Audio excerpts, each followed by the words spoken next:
Get ready for candid conversations that embrace the unfiltered truth of our lives. In this space, we celebrate the unity found in our shared human experience.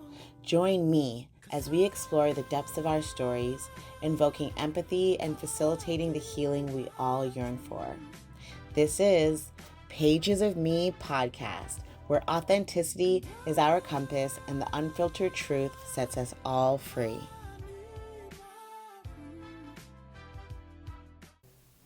Welcome to another episode of Pages of Me podcast. I'm your host, Kezia, and today we have Alina, founder and CEO of Muze. I'm so excited for her to be here today to share her unique version of a journal entry. We've talked a lot about in the past that journal entries do not have to be sitting down writing in your journal. They can be a poem, they can be notes on your phone, it can be anything. It's just the way that we release and the way that we express ourselves and give ourselves some time to really get our thoughts out and be able to also reflect on that in the future and look to see how we've grown from the way that we were thinking to the way that we are. So I'm so happy to welcome Alina. Hi. And I want to say before you speak that Alina, this is our first time meeting in person. We've kind of had like a social media relationship. I was going to say we're pretty much best friends. Yeah, we've had a social media friendship and we've never met in person, but I love the fact that I feel like I know you. Even through social media, we haven't met in person, so I'm super excited for you to be here today. And when I asked her, would she be interested in being on the podcast, she said yes right away. And I'm just so grateful for people willing to be vulnerable and share, the most personal parts of themselves. Well, first and foremost, I want to thank you for inviting me on the podcast. I think the podcast has a great premise because I think journaling is so important in order to really focus and zero in, not on the outside ways that society makes us feel, but like, who are you and what are you feeling when you are with yourself? Yes. And to preface a little bit to kind of what you alluded to is, I don't journal per se, but one of the things I do is I write captions on Instagram that are like journal entries of my own. Mm-hmm. They are as much as I'm comfortable sharing with my audiences, but at the same time, my captions are extremely long for the most part, and I find that that's where I journal, quote unquote.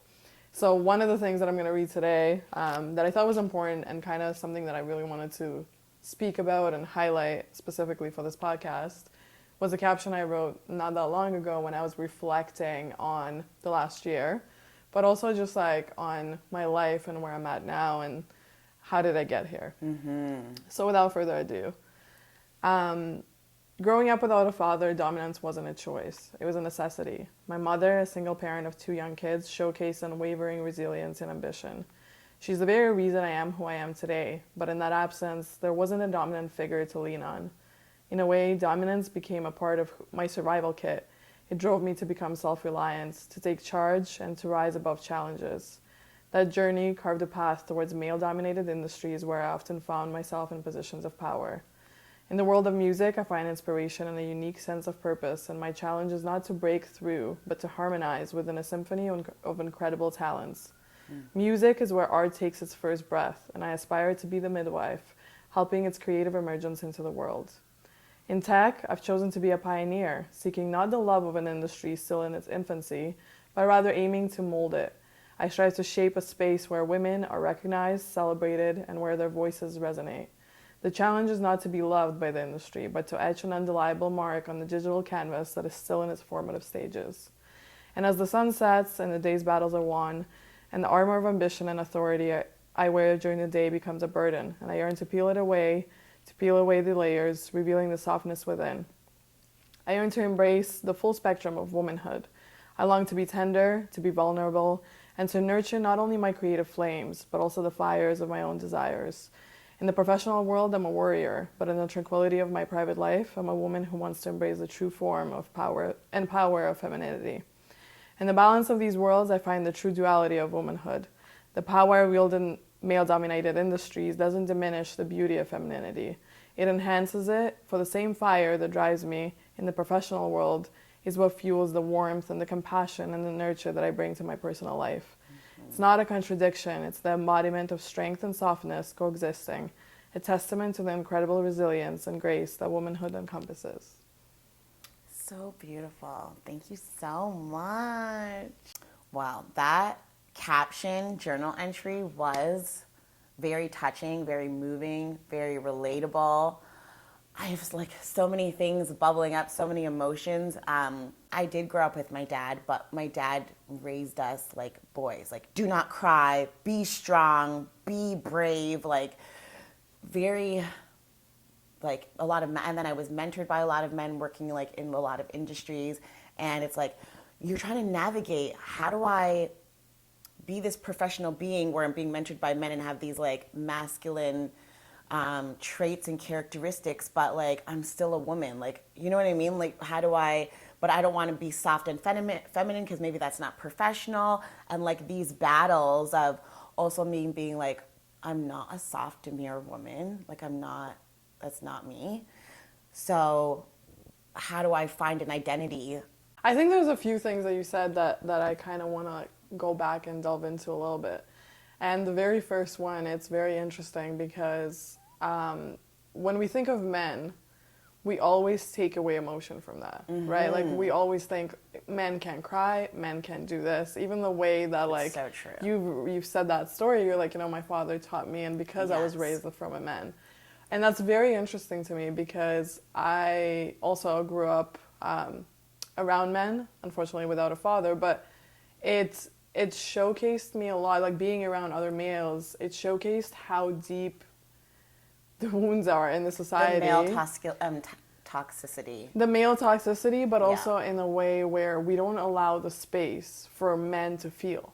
And period. I'm changing that with my son. Like, I'm like, you can cry, you can, I tell him, emotions, energy and motion. Allow your emotions to drive you.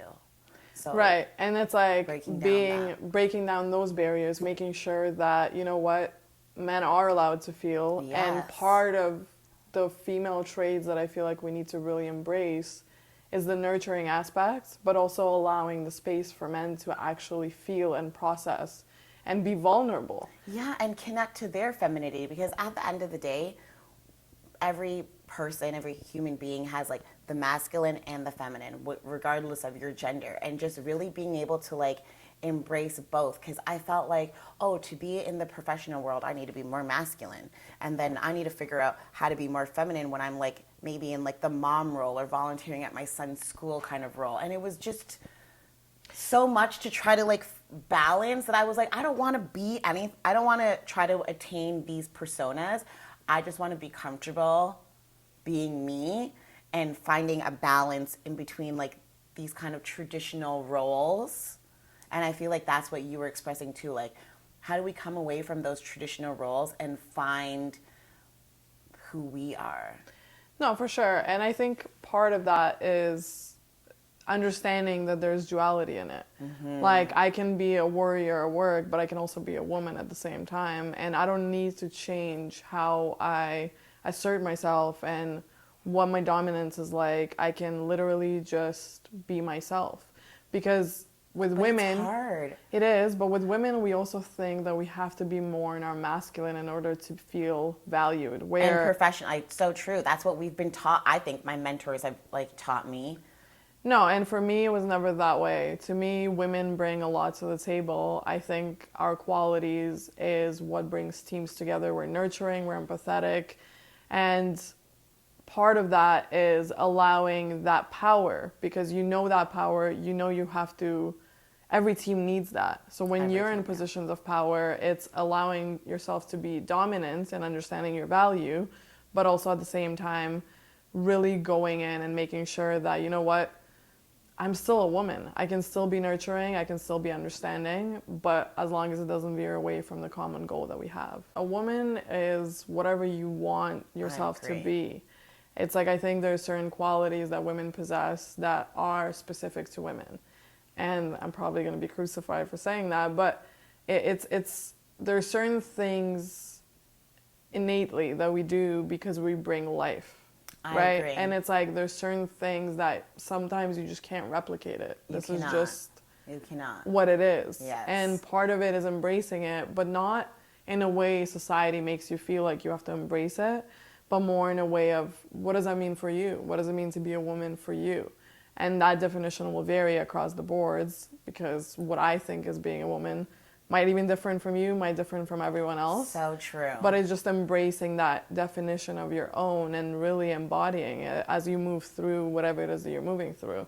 And I think, to me, the biggest thing with that is we often teach people how to treat us. And so a big part of being womanly to me and being who I am and still being dominant, still being a woman at home, is you teach people how to treat you. So how I get treated at work, how I get treated at home, in the comfort of, let's say, me and my partners, whatever the situation is, it's like you have to teach them.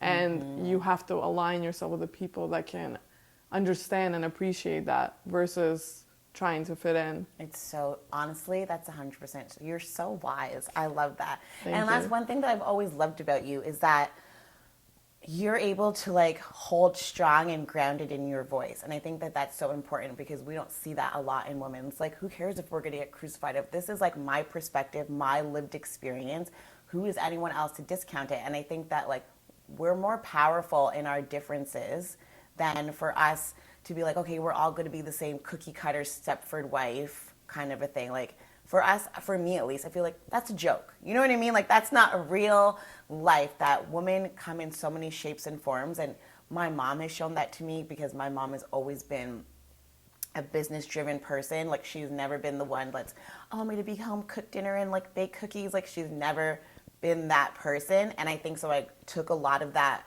from her. And I don't think she's less of a woman or less of a mom, but you just see sometimes in society, like some women really hold up this certain image and then they look down at people that are like, you want to work and you want to have a career and you want to like make a difference in society and like you want to be the midwife of something. For me, I feel like I'm the midwife of equity, inclusivity, and diversity in Halton. Yeah. You know, and we're all doing our work, but how do we get to the space where we can support each other as women and not, and even men support us and not try to put, oh, you're not fitting into this mold of how we see women to be. Like you said, teaching people how to treat you. But I think that starts with redefining those boundaries for ourselves with people, but also with what do we define as womanhood, right?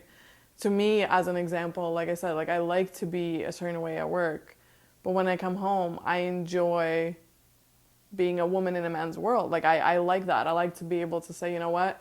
You make the decisions. I can do the dishes. I can cook. I love cooking, right? Where I'm totally okay with that. And I find that there's also hyper femininity where it's like we think that if we do this, then we're not assertive, we're not leaders. And it's like I can be very tender and gentle and, you know, cook and clean for you and still be a boss when I come back to work. I love that. And I like that you said the hyper femininity because I never even thought about that. Like sometimes, yeah, it's like we need to find the balance. And for me too, like when it comes to like personal relationships, because like in my corporate job world, I'm leading, I'm manager, I'm boss too, right? So like when I get home, like, yeah, you choose. You like, you know, let me take a little break, you know, from making all the decisions and from like being in charge. Like it feels good when you don't always have to lead. It's okay to also like take that coat off and hang it when you come home. Yeah. But in that too, and I speak with this with my friends often, it's like there's a certain type of energy that has to allow for that, right? And I'm not talking like hyper masculinity. I'm not talking the extremes from each side. But a woman needs to feel comfortable, and it has to be that trust that, you know what, I can come home and I can trust that you can make those decisions, that, you know, I can be cooking and cleaning, but I'll know that there's safety, or whatever the case is, whatever you define that as. And I think that that stems from that gentle dance of, okay, cool, how do you navigate that for yourself? What I find in people in the same industries or in positions of power, especially with women, that theoretical hanging the coat when you come home doesn't happen.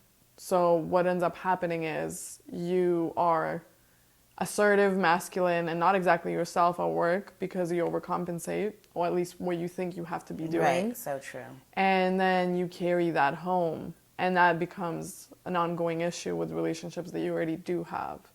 So to me, it's like, if that's who you are all the time and you actually enjoy being that, all the more power to you. It's true. But that could be draining. It's draining, but also it's like, I don't think every woman is entirely that, because I feel like I said we overcompensate. We do. So I agree. what is the theoretical hanging the coat when you come home to you? How do you do that to make sure that you don't carry that energy? Yes. And I'm not going to say it's not authentic, but it's not authentic all the way into your private life, into your partnerships, into your, children. And just allow for that space and allow it to be vulnerable and allow it to be gentle and empathetic and nurturing when you get home from work. Yeah. How do you separate the two? I 1,000,000% agree, because we are not like these static beings where we only can operate on this one level all the time. Like, we are very multi-dimensional people, and I think that a lot of people pre-pandemic, where especially women were facing so much burnout because it was always about 5 a.m. club, be a boss, blah blah blah. And after the pandemic, it really started to teach us how to have that balance, and that rest is important. I follow this account on Instagram called the Nap Ministry or something like that. Okay. And I love it because it's we are going to rest, and just taking power in women resting, because I feel like it's always if we're not doing work, then we're at home cooking, then we're clean, we're always working, we're always laundry, we're always doing something, and just really celebrating rest. And how do you, I feel as a woman, find that balance and find rest in your life? So I actually wake up at 5 a.m. and not because I want to per se, but I like to give myself the illusion of having time. So that time between 5 and 7 a.m. is time with just myself. I like to take that on before the day starts, because number one, having time with yourself, but entirely with yourself. Not with the internet, not with your, let's say, children, not with your partners. No phone, I agree, just with yourself. It's more about, okay, so when I'm just with myself, how do I feel? What do I think? How do I move? What is my next plan for the day, right? And I feel to kind of go back to what you said a little bit, women always strive to be the best, and I think that is a very interesting modern part of women.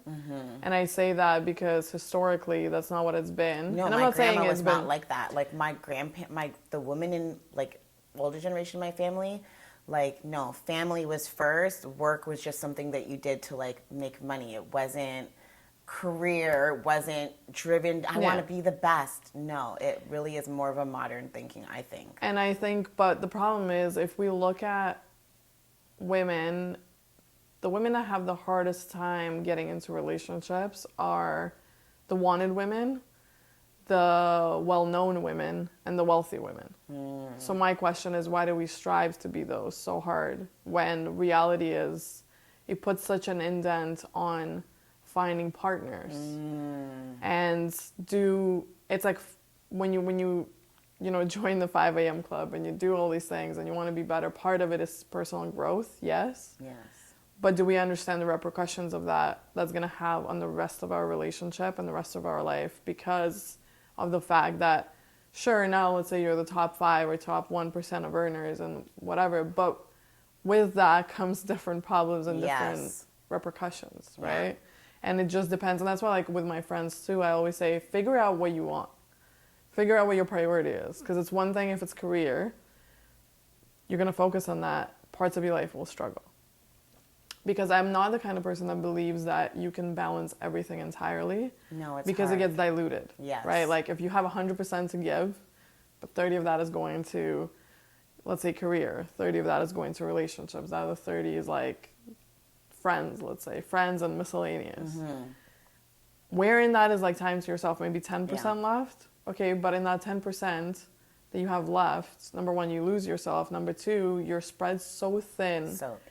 That you're not really doing anything well. Yes. And so I always talk about prioritization of what is it that you want?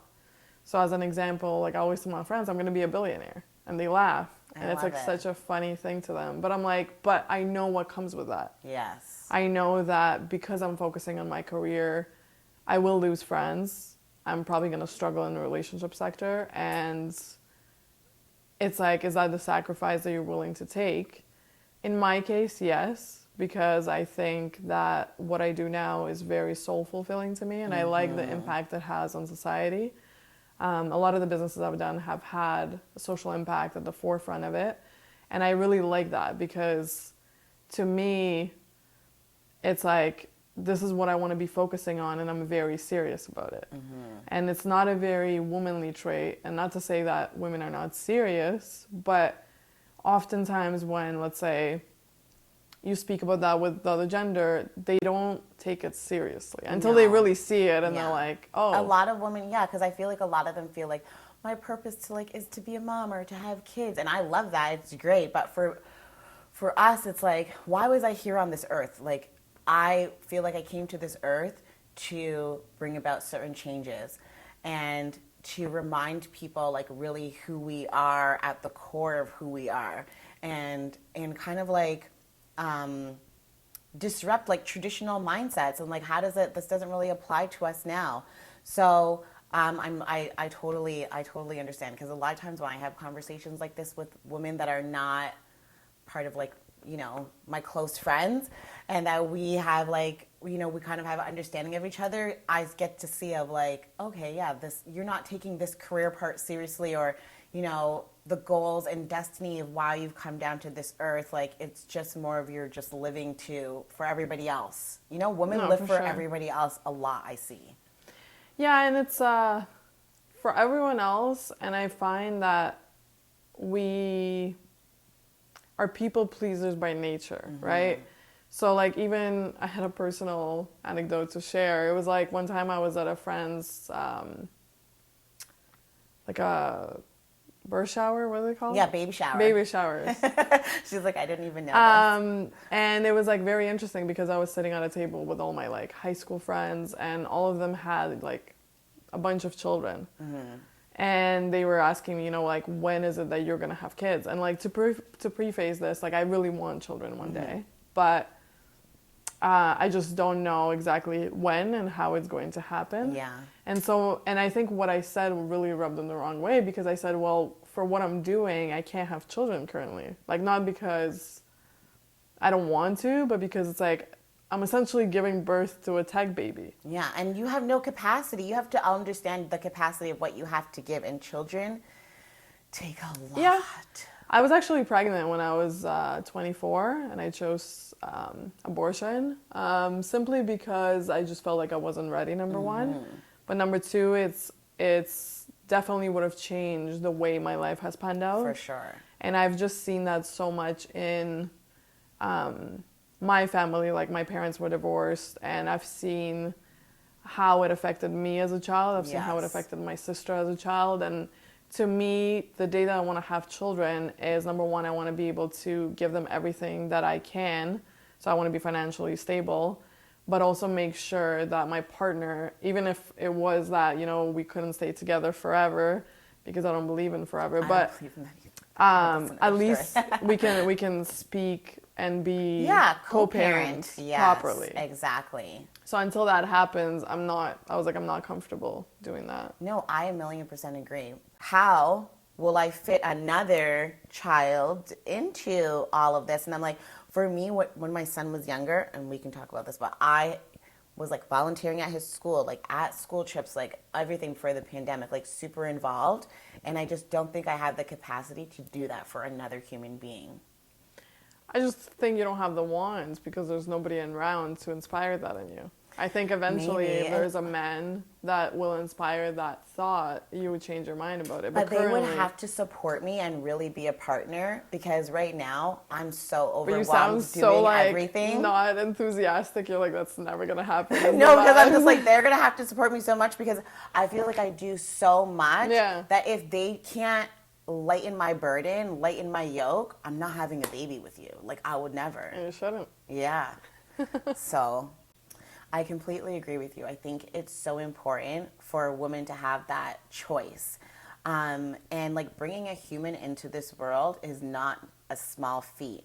And as I said, like, someone asked me, am I willing to have more children? I've always thought I would never have an only child because I grew up with siblings. And when my son was younger, I was always like, I want to have another child because I want him to have siblings and I want him to have those sibling jokes. But now I don't feel like I have the emotional capacity to have another child or desire to have another child because my life is so busy. And like you said, like if we're giving 30%, 30%, 30%, how much are we giving to ourselves, right? And like right now, I'm the school council chair of my son's school and I'm very involved, but then also I work a lot too. And then also doing this podcast, my passion projects, and it's like, how do you find yourself in the midst of all of this? And you said like women are natural people pleasers. And I think that recently I have become so comfortable in the power of saying no.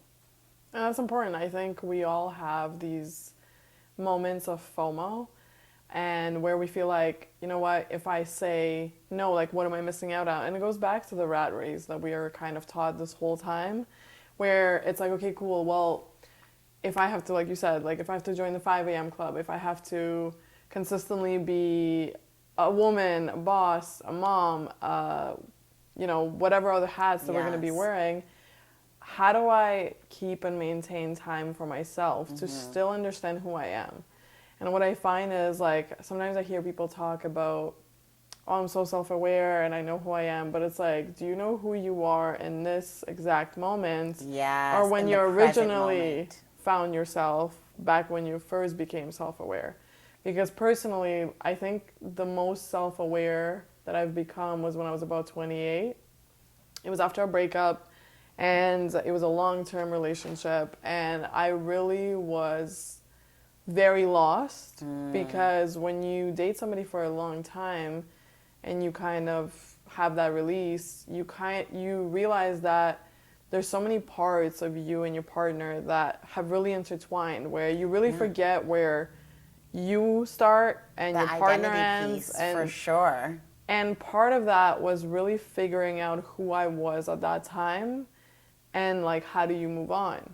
And I'm not even gonna lie, like I couldn't do that by myself. At the time I started doing therapy for cognitive behavior and how our actions become our thoughts become our actions, yes, right? Our thoughts, yes. So, and my therapist at the time was like the driving factor of me finding myself, because I was like, you know what? I know who I was before this relationship. Yes. I know definitely who I was in this relationship, but does that align with who I am now and who I want to become?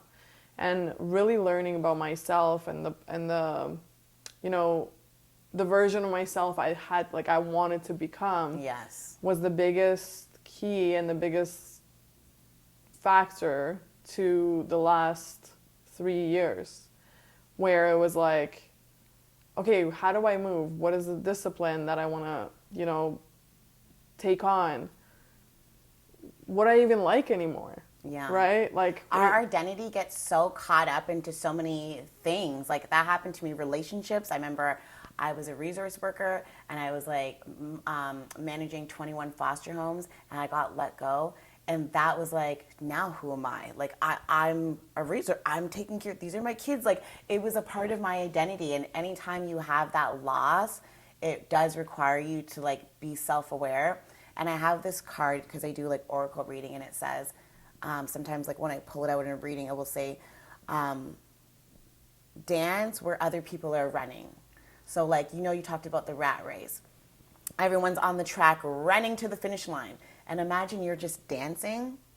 That's like a totally different vibration. It is. Totally different like mindset and perspective. And like that's my goal, is that while everyone else is running in this rat race, I'm dancing. So how did you find yourself? I think that finding myself really just came from a lot of quiet moments with myself and asking myself questions. Like I would say like, who are you? Who am I? And then I would allow the answer to come and reveal itself to me. I even like asked recently myself, like, how come I can remember some things just by reading at one time or seeing at one time, and other things I can't? And then I allowed the answer to come to me, and it was like, when you attach emotion, it then creates memories. And it was like almost like a brain hack for myself, right? And so I ask myself questions and allow myself to answer them. And that's really how I've become self-aware and starting to get to know myself, is like no external person or being or factor or anything else can tell me who I am. But my spirit and me, I can tell myself. That's amazing. What would you say would be the defining moment in that? Oh my gosh, all throughout, I would say lots of defining moments, but becoming a mom, like the day that I gave birth to my son, I died and was reborn. For real, That's like beautiful. a physical, like even everyone in my family says, you're a completely different person than you were before you had your son. Like, I feel like, yeah, whoever knew me before then, they don't know me now, because I died and was reborn. I feel like I had a fresh view on life.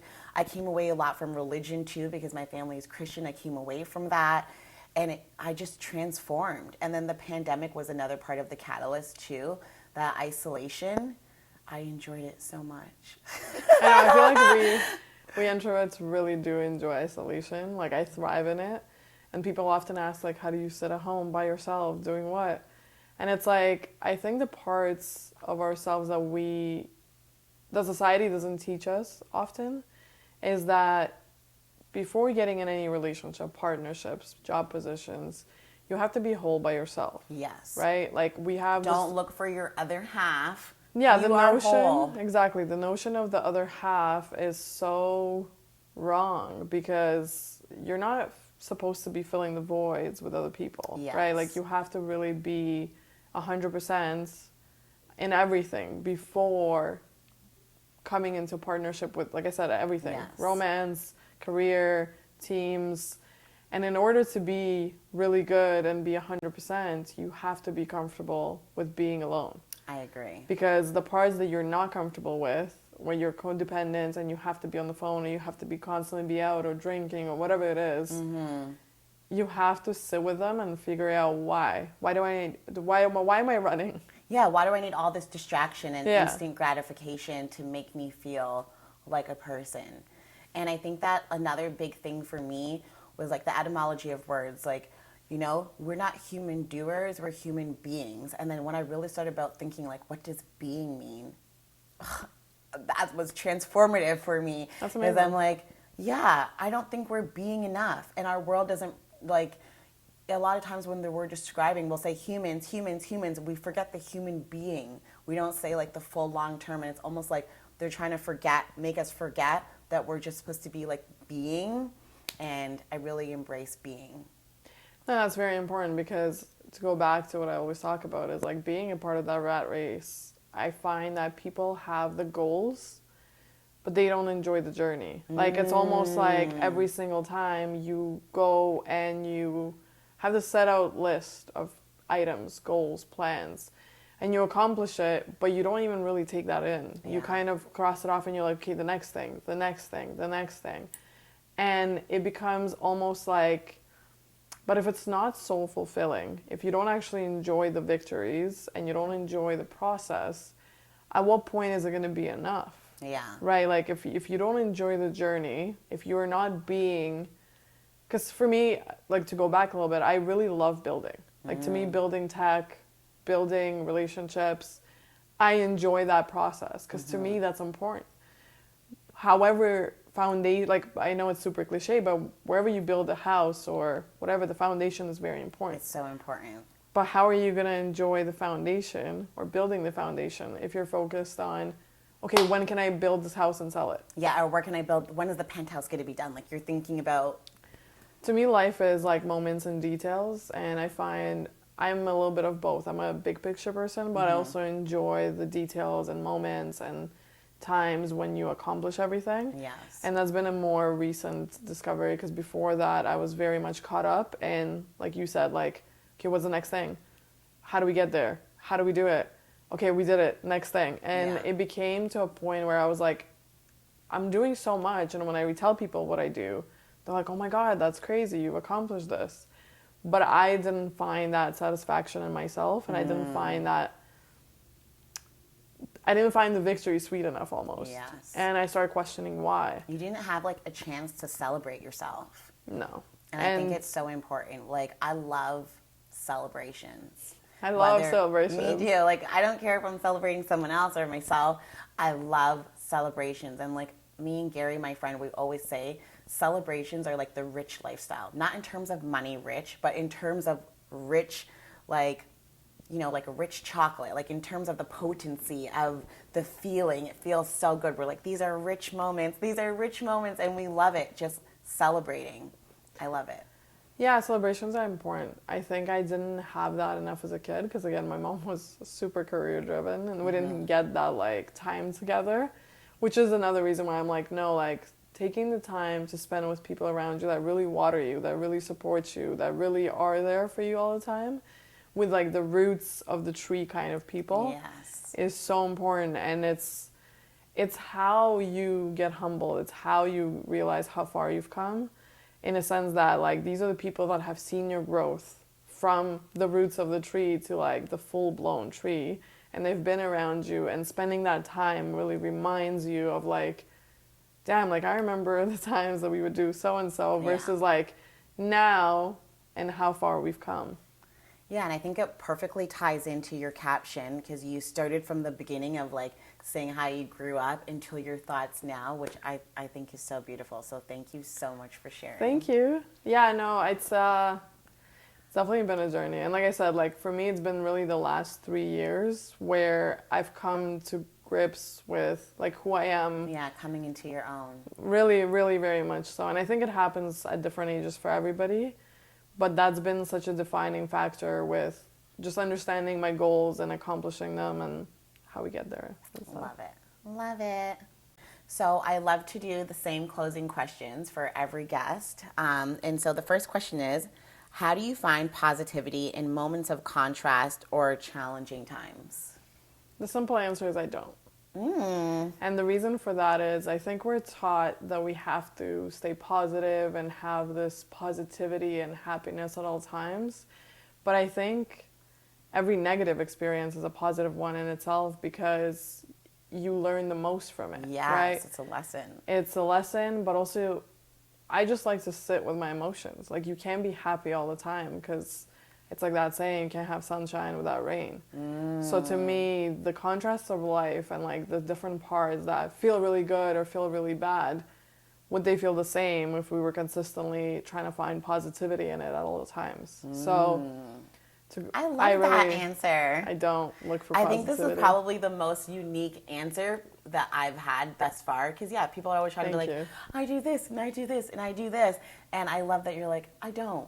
I allow this emotion and feel it and, like, release it. And then I love that. I think to me it's kind of, and I know we spoke about it earlier in terms of, like, zodiac signs and Scorpio being a sign of death and Phoenix and just that rebirth aspect. Like, I'm very comfortable with sadness. And to not tie it in, and I've spoken about this on a bunch of podcasts, but I was suicidal before, in a sense that I wanted to commit suicide. I came very close to it. Thankfully got saved, but... Thankfully, because I wouldn't be here. I know, but part of that was being very comfortable with that idea and being very comfortable with sadness. And at the time, I remember thinking, oh my God, this is so not normal. It's so crazy, like it shouldn't be like this, after the fact, obviously. But then really reflecting on it, I think it's very important because if you're comfortable with your demons, quote unquote, you get very okay and you know how to proceed. You know how to wrangle them. They don't have power over you anymore. They don't. You're taking back your power. I love that. And yeah, and just being, like I said, being comfortable with your emotions is probably the number one thing that has happened to me that's changed the course of my life. Where before I was very much like, you shouldn't have emotions, you should be more logical. No, it's very important to have emotions. It's very important to understand them. Yes. But it's very important to not let them overpower your intelligence. Love it. I love that. I love that. Thank you. Thank you for being so honest and vulnerable because, you're not saying what people expect you to say. You're saying what's coming from your heart. And I think that's the epitome of why I wanted to do this, because it doesn't Thank you. happen enough in life.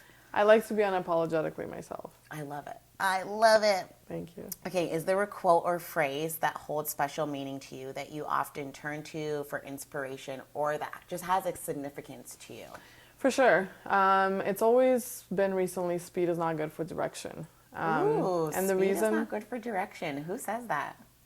I don't know. I love that. I honestly don't know. I don't know if I heard it or if I came up with it. I don't remember. So I'm not gonna coin it, but Google it. If it's not there, it's probably speed me. is not good for direction. And the reason for that is we often want to do things quickly. Yes. Like we want to get to our next goal. We want to get to our next opportunity. We want to finish the day faster. But it kind of takes away from the direction that we set out for ourselves, right? It takes away from how well we do things. So growing up, like I remember I would read a quote and it said, excellence is not an act, it's a habit. And the two tied together for me, because if you're doing things quickly, you're not doing them well. I agree. Right? It's like that. I'm like, don't rush it, because you're gonna have to do it over again. And you can't rush great things. So to me, I would always rather, miss the deadline, but be remembered for the most phenomenal projects. Yes. I'd rather take my time and maybe things take longer, but it's done so well that you can't question it. You can't question the quality. You can't question my reputation, my name. When people work with me, they know that if my name is on it and I've signed off on it, there's a certain level of quality that comes with that, and I pride myself in that. Yes. To me, that's part of integrity and my character. So that would be the quote. Speed is not good for direction. I'm going to write that quote down. I love it. I'm going to say it to my son when I get home, too. Okay, last one. What are 2 things that you're grateful for today? I'm grateful for being here, honestly. Me too. I think this was a very important conversation, and I really enjoyed it. And I'm also grateful that, again, as cliche as it sounds, we woke up this morning, because I kind of wanted to speak on the conflict that's happening in Gaza, and just seeing how little people have and how much they're going through, and still seeing videos come out of it with kids dancing and creating, and the love that comes from those children. And seeing like gratefulness even in like, parents saying like they could have done this to my child, but they didn't. Like I've seen so many stories that show the true essence of human beings, like even in the space of war and conflict. And I think that that's very powerful. It is. It's a conflict that needs to end. 100%. And we just need to keep bringing more light to it. There's a lot of light to it, and I think that this is going to remind people that the people are the power. These little 1%ers, these little government, like they're not the power. We outweigh them. Our voice is louder. We are stronger together. And I think that so many times people think that all these things are like bringing disunity and all, but I think it's really bringing us together, because going through like, being a Black person, anti-Black racism, that makes me more empathetic to everything else. And it's bringing us together. And as I think I said, I'm like the school council chair of my son's school. And so we direct the meetings, and nowhere in the Halton District School Board were they acknowledging what was happening. And a parent said to me, I think it's really important that you say something. And I said, okay, tell me what you want me to say, and I will do that. And just like, how can we be mouthpieces, or how can we use our platforms for everyone's voice? No, and that's kind of the question that I always get asked. So why do you speak on it? Everyone knows what's happening. But to me, the answer is always, Israel and the rest of the world has the media. Gaza only has us. Yes, I agree. And I think that's a perfect way to end. I love it. Thank you. Thank you. In this episode of Pages of Me podcast, we explore some heavy and potentially triggering topics. What I love about Pages of Me podcast is that it provides a safe space for us to delve into our deepest thoughts and feelings, reassuring you, the listeners and watchers who may share similar experiences, that we are not alone. If you or someone you know is struggling with thoughts of self-harm or suicide, please call or text 988 at any time, 24 hours a day, 7 days a week. For counseling and therapy services, visit Caroleconsults.ca.